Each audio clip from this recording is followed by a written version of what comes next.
Hello aspirants, welcome to another session of brainstorming.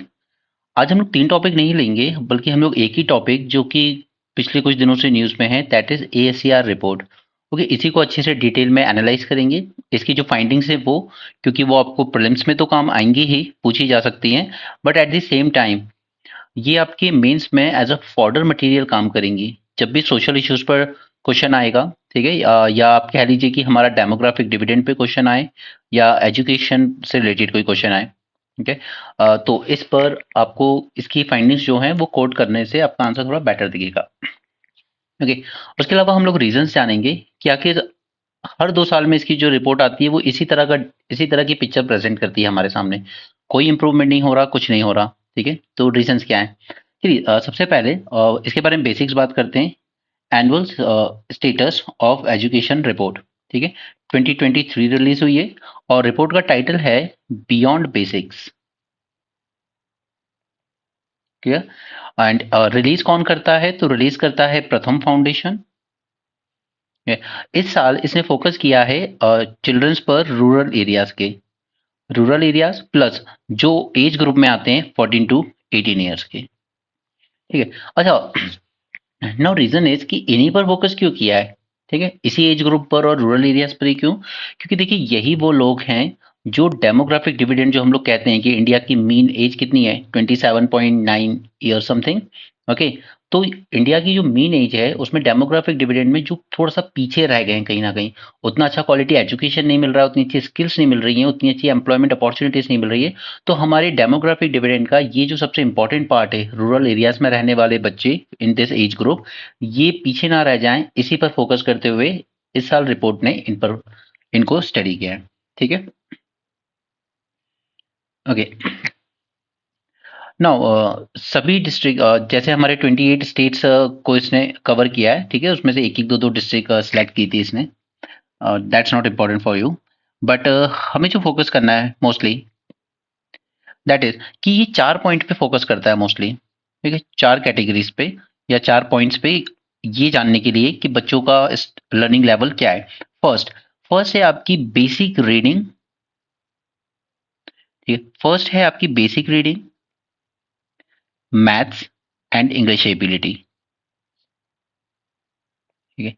First criteria ये हो जाता है आपका।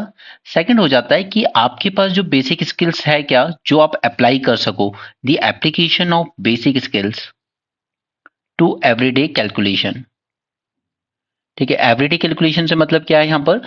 जैसे गांव वगैरह में सपोज, जैसे किसी का क्रॉप कल्टीवेट हुआ, ठीक है, कटिंग हुई, उसके बाद सपोज कीजिए कि गवर्नमेंट ने एमएसपी दे रखी है 2800 पर टन। ओके, अब सपोज कीजिए कि उसके खेत से निकला है, सपोज कीजिए, चलिए 28 टन। तो क्या वो ये मल्टीप्लाई कर पाएगा, इसका टोटल आउटपुट निकल पाएगा कि वो मंडी में बेचने जाएगा तो उसको कितनी प्राइस मिलेगी? ठीक है, तो वो अपनी बेसिक जो स्किल्स उसने स्कूल में सीखी है, क्या वो अप्लाई कर पा रहा है या नहीं कर पा रहा है? सेकंड, क्या वो रिटर्न इंस्ट्रक्शंस को समझता है? मतलब वो हालत ना हो कि किसी ने पेपर पे कुछ और लिख दिया और उससे साइन करा लिए। ओके, तो क्या वो रिटर्न इंस्ट्रक्शंस जो हैं, स्पेशली बीमा टाइप की चीजों पर, फसल बीमा योजना और इन सब पर, तो क्या वो रिटर्न इंस्ट्रक्शन समझ पाएगा या नहीं समझ पाएगा? ओके, उसके बाद फाइनली कि आप फाइनेंशियल कैलकुलेशंस कर पाते हो या नहीं। ओके, ये 4 चीजें ऑब्जर्व की गई हैं, इसमें चेक की गई हैं कि बच्चे इन पे कहाँ स्टैंड करते हैं। राइट, तो कुछ पॉजिटिव फाइंडिंग्स निकल के आई हैं, कुछ नेगेटिव्स। पॉजिटिव्स क्या है? पॉजिटिव्स, एक अच्छी चीज है कि देखिए, प्राइमरी लेवल पर, यहाँ पे प्राइमरी के बच्चों पे तो फोकस नहीं है, वो पहले की रिपोर्ट्स में था। अच्छा, इस रिपोर्ट के बारे में एक बात बताना भूल गया, ये जब शुरू हुई थी ना 2005 में, तब से लेकर ये एनुअल हुआ करती थी, हर साल हुआ करती थी। बट 2016 के बाद से ये बाय एनियल हो गई, ठीक है, यानी कि अब 2 साल में एक बार रिलीज होती है, ठीक है, याद रखिएगा। प्राइमरी एजुकेशन पे तो हमने ऑलमोस्ट 100% एनरोलमेंट अचीव कर लिया है, ठीक है, बट सेकेंडरी एजुकेशन में प्रॉब्लम है, और हायर एजुकेशन में और ज़्यादा प्रॉब्लम है, ठीक है, 11th 12th क्लास। बट इस बार दिखाया गया है कि सेकेंडरी एजुकेशन में भी हम लोग ऑलमोस्ट 86% एनरोलमेंट अचीव कर चुके हैं, so that is good thing.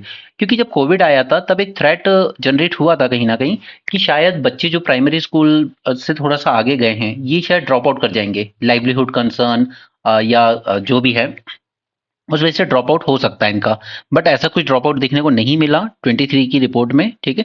ऐसा ड्रॉप आउट कोई ज़्यादा देखने को नहीं मिला, एंड सेकेंडरी लेवल पर भी अच्छा खासा एनरोलमेंट हमने अचीव किया है, so that is good thing, okay.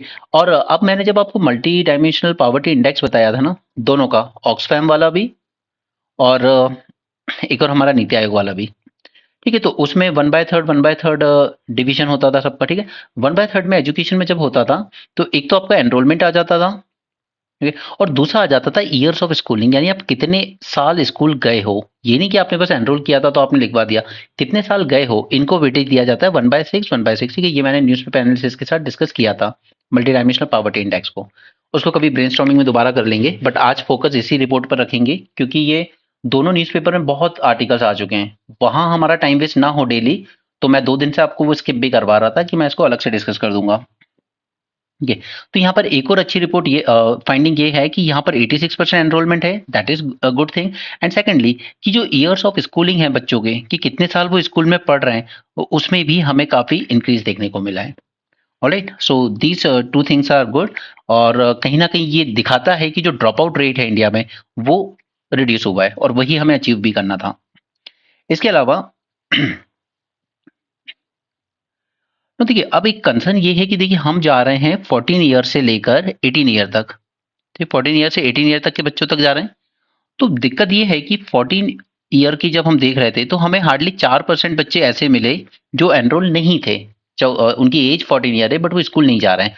But 18 year तक आते आते 18 ईयर तक आते आते ये परसेंटेज बढ़ के हो गया ऑलमोस्ट 33%। ओके, तो विद इन दिस बैंड जो एसीआर ने स्टडी किया है, उसमें भी वेरिएशन है कि 14, यानी कि आप समझ लीजिए क्लास 7th 8th, ओके, वहां तक स्कूल, जो बच्चे स्कूल से बाहर हैं बहुत कम है। बट उसके बाद चलते चलते बढ़ गया है परसेंटेज। क्यों बढ़ गया है? यानी कि एक चीज श्योर है कि इन बिटवीन 16-15 के आसपास आके कहीं ना कहीं बच्चा ड्रॉप आउट होके किसी तरह के वर्क फोर्स में ज्वाइन कर गया है, ठीक है। या तो वो फादर के साथ अपने एग्रीकल्चर फार्म वगैरह में काम करने लगा होगा, या उनकी कोई छोटी मोटी शॉप्स होंगी तो शॉप्स वगैरह पे बैठने लगा होगा। एंड ट्रस्ट में, ये चीज़ सिर्फ ऐसा नहीं है कि ये ग्रामीण इलाकों में ही है, रूरल एरियाज में। आप गुजरात जाइए, वहाँ बच्चे 8वीं 9वीं क्लास से अपने फादर के बिजनेस में लग जाते हैं, ठीक है। शॉप पे बैठने लगेंगे, दुकानदारी करने लगेंगे, फील्ड में जाने लगेंगे। इसलिए गुजरात में आप अधिकतर देखेंगे कि बहुत कम एजुकेटेड बच्चे भी, लोग भी बहुत रिच बने हैं, क्योंकि वो बहुत कम टाइम से ही बिजनेस में लग जाते हैं। मतलब कहते हैं ना, गुजराती बस एक बिजनेस धंधे वाला काम कर सकता है वो, ठीक है। तो उस तरह की चीजें आपको गुजरात में बहुत देखने को मिलेंगी। तो ऐसा नहीं है कि उनकी फाइनेंशियल कंडीशन अच्छी नहीं है या वो स्कूल अफोर्ड नहीं कर सकते, नहीं, स्कूल स्कूल ठीक है, उनका इंटरेस्ट ही उस बिजनेस की तरफ जाता है बचपन से, राइट। बट अब ये तो हो गई अच्छी बातें, शॉर्ट कमिंग्स बहुत सारी हैं इसमें, ठीक है। तो शॉर्ट कमिंग्स हमें देखनी होंगी, और वो क्यों है ये जाननी होंगी। सबसे पहला तो जो हमें शॉर्ट कमिंग्स देखने को मिली, वो मिली स्किल गैप में। 14 साल के बच्चे 14 साल के बच्चे ग्रेड 2 यानी क्लास 2 की टेक्स्ट बुक रीड नहीं कर पा रहे थे, ओके। क्लास 2 की टेक्स्ट बुक रीड नहीं कर सकते। अ, इसके अलावा कि अगर आप देखें कि बेसिक कैलकुलेशन क्लास 5 लेवल के, तो वो भी बच्चे नहीं कर पा रहे थे, ओके। ऑलमोस्ट 50% बच्चों को ये दिक्कत फेस हुई है, ठीक है। तो कहीं ना कहीं ये दिखाता है कि वो क्लास पास करके निकल तो गए आगे, बट वो स्किल्स गेन नहीं कर पाए। और ये सब क्यों हो रहा है, ये चीजें क्यों आ रही हैं? ये चीजें इसलिए आ रही हैं क्योंकि हमने, जो हमारी सर्व शिक्षा अभियान आया था, उसमें क्या कहा था कि क्लास 8 तक हम बच्चों को रिटेन नहीं करेंगे, यानी कि आपको पास कर ही दिया जाएगा, क्लास 8 तक आपको रिटेन नहीं किया जाएगा। अब ये लाने के पीछे गोल क्या था? वो ये था कि बच्चा कहीं क्लास 2 में, क्लास 4 में, क्लास 5 में फेल, अगर अगर वो फेल हो गया, तो उस वजह से कहीं वो स्कूल जाना ही ना छोड़ दे, ठीक है, वो ड्रॉप आउट ना कर जाए। वरना इतनी कम एज में अगर आप फेल हो जाते हो, आपके साथ के बच्चे सारे अगली क्लास में चले जाते हैं, तो कहीं ना कहीं आपके सेल्फ कॉन्फिडेंस को अफेक्ट कर देता है वहीं पर, कि मैं अच्छा नहीं हूँ, मैं बेटर नहीं हूँ, ये सब मुझसे बेटर है, ठीक है। तो उस तरह की बच्चे पे वो मेंटल प्रेशर ना पड़े, वो उसको खुद में हीन भाव ना फील ना हो, इसलिए इस तरह का प्रोविजन किया गया था, क्लास 8 तक हम किसी को रिटेन नहीं करेंगे। तो उसी का ये नतीजा है कि क्लास में बच्चा आगे तो जा रहा है, ठीक है, क्लास 7 8 में, बट वो क्लास 2 के टेक्स्ट तक रीड नहीं कर पा रहा है। अब इसमें सबसे बड़ा फेलियर टीचर्स का भी आता है, ठीक है, उस पर भी बात करेंगे। अब इसका एक और इम्पैक्ट क्या देखने को मिलेगा हमें, कि जो हमारी स्किल, जो लेबर फोर्स है, वो बहुत पुअर क्वालिटी की निकली है, ठीक है, लेबर फोर्स। ओके, क्यों? क्योंकि पहला तो कि बेसिक कैलकुलेशन स्किल्स ही नहीं है उनके पास, ठीक है, तो किसी भी फील्ड में जॉब करेंगे दिक्कत आएगी। उसी तरीके से हार्डली 5% लोग ऐसे हैं जो किसी ना किसी तरह के वोकेशनल एजुकेशन में एनरोल हैं। ठीक है, वोकेशनल एजुकेशन मतलब आपको ऐसी स्किल सिखाना जो आपके काम आ सके। जैसे आप सिखा सकते हो बच्चों को इलेक्ट्रिशियन की चीजें, ठीक है, प्लम्बर का काम, जो छोटे मोटे काम जो उनकी एज ग्रुप के हिसाब से ठीक हो सकते हैं, ठीक है। यानी कि उनको कुछ स्किल्स प्रोवाइड करना कि उनको एम्प्लॉयमेंट मिल सके आगे। तो ये सिग्निफाई करता है कि अगर इन बच्चों से बेसिक कैलकुलेशंस ही नहीं होंगे तो फिर कल को इनको जॉब मिलना बहुत मुश्किल हो जाएगी। और रियली हमने रियल लाइफ में भी ऐसे बच्चे देखे हैं जो बीएड और बीटेक में फर्क नहीं समझते, वो सेम चीज मान लेते हैं दोनों। Okay, next is digital technology के रिस्पेक्ट में कुछ चीजें हैं। देखिए यहाँ पर 95% बच्चों ने कहा कि हाँ हमारे पास स्मार्टफोन है घर में, ठीक है, पर्सनल यूज की बात नहीं कर रहे। घर में 95% बच्चों के घर में स्मार्टफोन था, ठीक है। But only two third student, that is around 66%, two third students ने कहा कि हम इसको एजुकेशन पर्पज के लिए यूज करते हैं। यानी कि आप समझ जाइए कि स्मार्टफोन टाइम पास, एंटरटेनमेंट, इन चीजों के लिए ज्यादा यूज हो रहा हो, चाहे वो शहर हो या विलेजेस हो। ओके, इसके बाद एक और फैक्टर ये निकल के आया कि फैमिली रिस्पॉन्सिबिलिटी आ जाती है बच्चों पर इस एज ग्रुप में। ये जो 14, 16, 18 की एज होती है इसमें फैमिली रिस्पॉन्सिबिलिटी आ जाती है। For example, don't take it personally, but जैसे बिहार के खान सर का मैंने आपको एग्जाम्पल दिया था कि कुछ बच्चे जो बहुत ज्यादा पुअर है वो अपनी मदर्स के साथ दूसरों के घरों में काम करने जाने लगते हैं, राइट, मेड वगैरह का काम करने लगते हैं, ठीक है, उस तरह का। उसी तरीके से लड़के हैं तो वो छोटा मोटा फार्म होगा तो उसमें काम करने लगेंगे, किसी का ढाबा होगा तो वहां पे वो अपने फैमिली को सपोर्ट करने लगते हैं, राइट। तो ये फैमिली रिस्पॉन्सिबिलिटी आना शुरू हो जाती है उन पे 14 to 18 के एज ग्रुप में। और इस वजह से अल्टीमेटली क्या होता है कि वो बैलेंस नहीं बना पाते हैं अपनी पढ़ाई और रिस्पॉन्सिबिलिटी के बीच में। नाउ, जेंडर पैरिटी, ठीक है, gender parity, disparity, in fact disparity देखने को मिली है हमें। क्यों? क्योंकि अधिकतर जो बॉयज थे वो एनरोल है मोस्टली स्टेम में, engineering, technology, medical, okay, maths वगैरह में ज्यादा एनरोल है। जबकि जो गर्ल्स हैं ये ज्यादातर एनरोल हैं आर्ट्स एंड ह्यूमैनिटी में। जब सर्वे किया गया तो अधिकतर गर्ल्स ने यही कहा कि हमें मैथ्स लेना था, हमें साइंस लेना था, ठीक है, हमें इस फील्ड में जाना था। बट अल्टीमेटली जब तक वो क्लास 11th में आती हैं तो उनका टिल्ट आर्ट्स ह्यूमैनिटी की तरफ चला जाता है। ओके, उसके लिए कई फैक्टर्स रिस्पॉन्सिबल हैं। एक तो क्वालिटी जॉब्स अपने आप में रिस्पॉन्सिबिलिटी है, फिर घर से बाहर भेजना, पढ़ाई के लिए दूर भेजना, दैट इज अनदर रिस्पॉन्सिबिलिटी। और फिर इंजीनियरिंग साइंस वगैरह फील्ड में आपको जाना है तो ऑब्वियसली आपको स्कूल के बाद ही कॉम्पिटेटिव एग्जाम्स की तैयारी के लिए भी बाहर जाना होता है। गर्ल्स में रूरल एरियाज में वो उतना ज्यादा अलाउ नहीं किया जाता है, राइट। अगर साइंस एंड टेक्नोलॉजी फील्ड की हम बात करें तो अराउंड अराउंड आप कह सकते हैं 36% बॉयज एनरोल हैं इसमें, जबकि गर्ल्स 28% हैं। ओके, नेक्स्ट, डिजिटल स्किल्स या एक्सेस भी कह लीजिए, डिजिटल स्किल्स में भी जेंडर डिस्पैरिटी हमको देखने को मिलती है। लाइक अगर स्मार्टफोन की बात की जाए तो अराउंड 44% बॉयज के पास स्मार्टफोन थे वर्सेस जस्ट 20% गर्ल्स के पास स्मार्टफोन है। ओके, और वोकेशनल ट्रेनिंग की हम बात कर ही चुके हैं कि उसमें एनरोलमेंट का रीजन प्रॉब्लम है।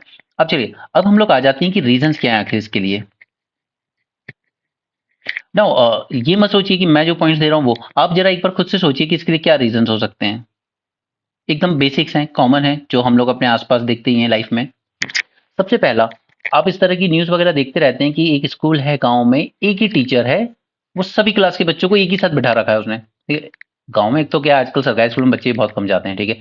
30-40 बच्चे होंगे पूरे स्कूल में, अलग अलग क्लास में, कोई फिफ्थ में, कोई सेवन्थ में, कोई नाइन्थ में, एक ही हॉल में बिठा रखा है और बस एक एक को बुला बुला के पढ़ा रहा है, ठीक है, इस तरह की। यानी कि कहीं ना कहीं इनएडिक्वेट टीचर स्टूडेंट रेशियो है। फर्स्ट, टीचर स्टूडेंट रेशियो,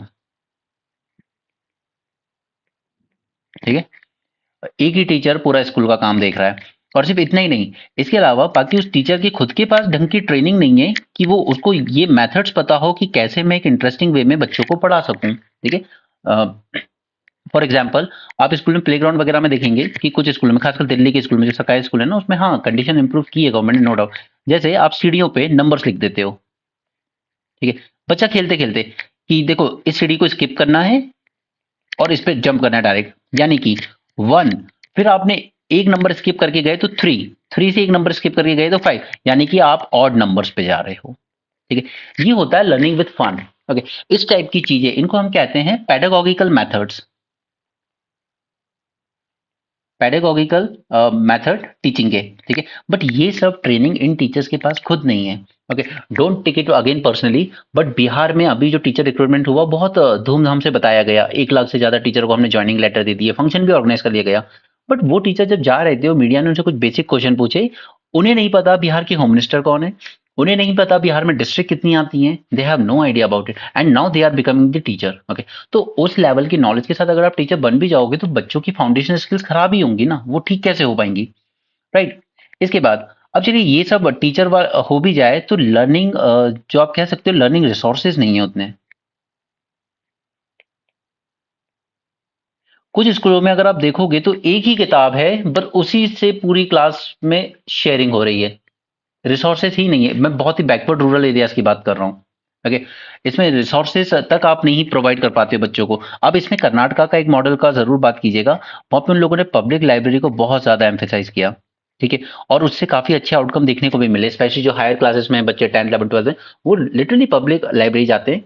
अगर उनके पर्सनली बुक्स नहीं है तो वहां जाएंगे, अपने नोट्स बनाएंगे और अपनी कॉपी में लिख के फिर वापस आएंगे। ओके, तो ये मॉडल, और कर्नाटका हमेशा से एम्फेसाइज भी करता है कि हमें क्या बनाना है, अपनी जो आप कह सकते हो कि ह्यूमन कैपिटल है, हमें वो बिल्ड करनी है, ठीक है, और बाकी स्टेट इसमें पीछे रह गए, वो थोड़ा सा फालतू चीजों में बिजी है। आप याद कीजिए कर्नाटका में हिजाब कंट्रोवर्सी क्रिएट की गई बेवजह, and that party lost the election, ठीक है, वो समझदार लोगों का स्टेट है। एनीवे यार, सब में क्या जाना। नाउ, इसके अलावा सोशियो इकोनॉमिक डिस्पैरिटी एक बहुत बड़ा रीजन है, ठीक है, क्योंकि जो अब मैंने आपसे फिर से वही बातें की, कुछ हैं जो बच्चियां जो आपने अपने आसपास भी दिखेंगी, 8 9 10th क्लास में पढ़ने वाली बच्चियां भी दूसरों के घरों में काम करने जाती हैं अपनी मदर के साथ, नो डाउट। ओके, तो ये सब आता है इस डिस्पैरिटी की वजह से, ठीक है। घर में वो एजुकेशनल एनवायरनमेंट नहीं होता स्टडीज के लिए, ठीक है, हर कोई दिव्यातावर नहीं बनता, एक बन जाता है उसका मतलब ये नहीं है कहना कि जिसको पढ़ना होता है वो तो पढ़ ही लेता है, नहीं ऐसा नहीं है, ठीक है, बहुत से चैलेंजेस होते हैं, वो गवर्नमेंट का काम है, आप टैक्स लेते हो, आपका काम है कि आप अच्छे स्कूल हर जगह प्रोवाइड करवाओ। ओके, इसके अलावा एजुकेशन एनवायरनमेंट, ठीक है, कोई एक्स्ट्रा कैरिकुलर, जो मैंने आपको सीढ़ियों वाला एग्जांपल दिया, ठीक है, इस तरह की चीजें भी स्कूल में नहीं है, किताब रखी है उससे जितना याद हो जाए, कोई एक्स्ट्रा कैरिकुलर एक्टिविटीज का प्रोविजन नहीं है। ओके, और ये चीजें पता है ऐसा नहीं है, आप अगर थोड़ा सा उन नॉर्डिक कंट्रीज में जाओगे ना, तो इस तरह की चीजें आपको पब्लिक स्पेस में बनी हुई मिल जाती हैं, पार्क में मिल जाएंगी, सीढ़ियों पे मिल जाएंगी। ओके, तो बच्चे वहां जाते हैं, खेलते हैं और ये सब सीखते रहते हैं, ठीक है। तो हम लोगों ने कभी अपनी सिटी का इंफ्रास्ट्रक्चर भी उस तरीके से बनाने की कोशिश नहीं की कि यहाँ पे बच्चे कुछ खेल के साथ साथ ही सीख जाएं। इसके बाद एक और मेजर रीजन आता है लैंग्वेज बैरियर। ये छत्तीसगढ़ में काफी एम्फेसाइज किया गया था कि वहां के ट्राइबल बच्चों को ट्राइबल टीचर्स ही पढ़ाएं, और ट्राइबल जो उनकी लैंग्वेज है, ट्राइबल लैंग्वेज, उसी में पढ़ाएं, क्योंकि ये पॉसिबल नहीं है कि वो ट्राइबल बच्चे इंग्लिश तो छोड़िए, इवन हिंदी में भी खुद को ढाल पाएंगे, ठीक है। अब वो इंग्लिश में पढ़ना हो या हिंदी में पढ़ना हो, उनके लिए पढ़ना थोड़ा सा मुश्किल हो जाता है, और फिर जब क्लासेस हाई क्लासेस की तरफ बढ़ते हैं, 8 9 10 की तरफ, तो उनको लगता है अपने बस की नहीं है, and the drop out. Okay, या आगे 8 क्लास तक आप प्रमोट करते रहे बिना एग्जाम के भी, ठीक है, तो वो फिर वही प्रॉब्लम आगे जाके दिखती है आपको कि यार ये जो क्लास 2 के टेक्स्ट भी नहीं पढ़ पा रहे हैं, वो नहीं पढ़ पा रहे हैं क्योंकि वो उनकी भाषा थी ही नहीं। ऑलराइट, एंड एक और फैक्टर ये भी है कि कहीं ना कहीं कुछ टीचर का स्टीरियोटाइपिक एटीट्यूड भी होता है, ठीक है। कई टीचर जो सिलेक्ट तो होते हैं, ठीक है, चाहे वो जनरल कास्ट से आए, ओबीसी से आए, that is different thing, but जब उनको ट्राइबल एरियाज में सर्व करने के लिए दिया जाता है ना, तो वहां पे वो ये मान लेते हैं कि ट्राइबल बच्चे, इनको कुछ आता नहीं है, क्या पढ़ेंगे, इनका आईक्यू नहीं है, ओके, साइकोलॉजिकली डेवलपमेंट इनका बहुत पुअर है, ठीक है, तो वो कहीं ना कहीं इंटरेस्ट भी नहीं लेते हैं पढ़ाने में। और आपको सोशल मीडिया पर इस तरह के वीडियोस बार बार सर्कुलेट होते दिख ही जाते हैं, टीचर सो रहा है या बच्चों से हाथ पैर दबाने को कह रहा है, ओके, इस तरह की चीजें। नेक्स्ट इज कि हमारी जो असेसमेंट है, कुछ जो अच्छे स्कूल भी हैं, सरकारी स्कूल, तो असेसमेंट हमारा पूरी तरीके से ओरिएंटेड है एग्जामिनेशन की तरफ, राइट, सिर्फ मेमोराइज करवा देते हैं चीजों को, और जो हर चैप्टर के पीछे एक एक्सरसाइज दी होती है क्वेश्चन आंसर की, बस वो करवा दी जाती है, बच्चे को कंसेप्ट समझ में आया हो ना आया हो, दे डोंट केयर। तो दीज आर सम 5 6 रीजंस जो आप जान सकते हैं इसके बारे में। अब हम लोग देख लेते हैं कुछ गवर्नमेंट इनिशिएटिव फाइनली। ओके, कुछ गवर्नमेंट इनिशिएटिव, तो सबसे पहले सर्व शिक्षा अभियान। ओके, सर्व शिक्षा अभियान, तो इसका गोल यही था कि हमें यूनिवर्सल एलिमेंट्री एजुकेशन अचीव करना है पूरे देश में, ठीक है। 100% एनरोलमेंट अचीव करनी है और हमने प्राइमरी लेवल पर तो कर भी लिए, उसके ऊपर सेकेंडरी में अभी फोकस है, ठीक है। इसके बाद हम लेकर आए निपुण प्रोजेक्ट। इसका पूरा गोल था फाउंडेशनल लिटरेसी पे, okay, foundational literacy and numeracy, ठीक है। ये अचीव करना था हमें बाय 2025 और अभी भी हमारा ये गोल है। इसके अलावा हम बात करते हैं पीएम पोषण स्कीम की। तो यहाँ पर मिड डे मील स्कीम का ही नाम है ये, मिड डे मील, ठीक है। इस पे फोकस था।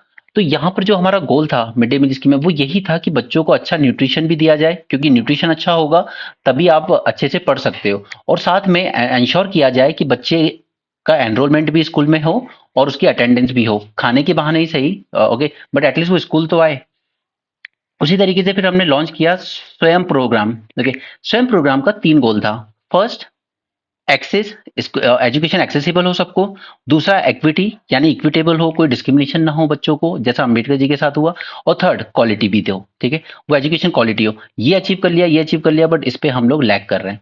इसके अलावा बाकी चीजें भी लिख सकते हो, बेटी बचाओ बेटी पढ़ाओ एटसेट्रा, ठीक है।